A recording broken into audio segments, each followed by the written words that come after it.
News చూస్తున్నాం మనం. ఈరోజు తెలంగాణకు వర్షగండం పొంచి ఉంది. ఈరోజు అన్ని జిల్లాల్లో వర్షాలు పడనున్నట్లు వాతావరణ శాఖ తెలిపింది. ఉత్తర కోస్తాపై మరో ఉపరితల ఆవర్తనం ఏర్పడింది. దీంతో వర్షాలు పడనున్నాయి. అక్టోబర్ 1 నాటికి బంగాళాఖాతంలో మరో అల్పపీడనం ఏర్పడనుంది. దీంతో ఉత్తర కోస్తాలో తేలికపాటి నుంచి మోస్తరు వర్షాలు పడే అవకాశం ఉందని వాతావరణ శాఖ పేర్కొంది. రైట్కి ఇదే అంశానికి సంబంధించి మరింత సమాచారం మా ప్రతినిధి సుప్రియ ఫోన్ లైన్లో అందిస్తారు. సుప్రియ, తెలంగాణకు వర్షగండం పొంచున్నట్లుగా చూస్తున్నాం. దీనికి సంబంధించి పూర్తి డీటెయిల్స్ ఏంటి?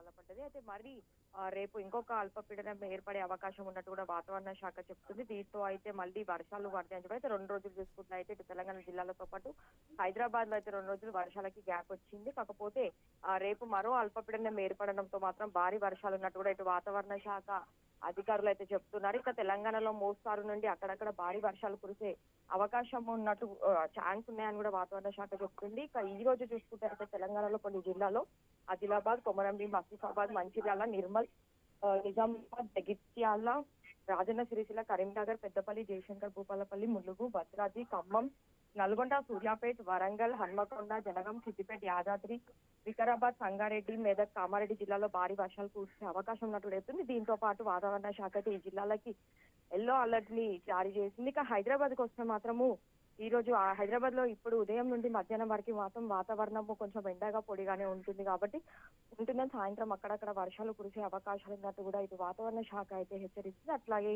శివారు జిల్లాలో రంగారెడ్డి, మేడ్చల్, మల్కాజ్గిరిలో కూడా ఇదే వాతావరణం ఉంటుందని కూడా హైదరాబాద్ వాతావరణ శాఖ అయితే కేంద్రం ప్రకటించింది. ఈ వర్షాలకు ఉరుములు మెరుపులతో పాటు 30-40 కిలోమీటర్ల వేగంతో ఎదురుగాలులు తెలుసని చెప్తున్నారు. అయితే ఈ 2 రోజులు మాత్రం ఇక చూసుకుంటే అయితే భారీ వర్షాలు పడతాయి కాబట్టి 2 అక్టోబర్ వరకు భారీ వర్షాలు ఉన్న నేపథ్యంలో మాత్రం ఇటు నగరవాసులను అవ్వచ్చు, లేదంటే తెలంగాణ జిల్లాలోని రైతులను కూడా జాగ్రత్తగా ఉండాలని చెప్పి అయితే అధికారులు చెప్తున్నారు. Right, thanks for information Supriya.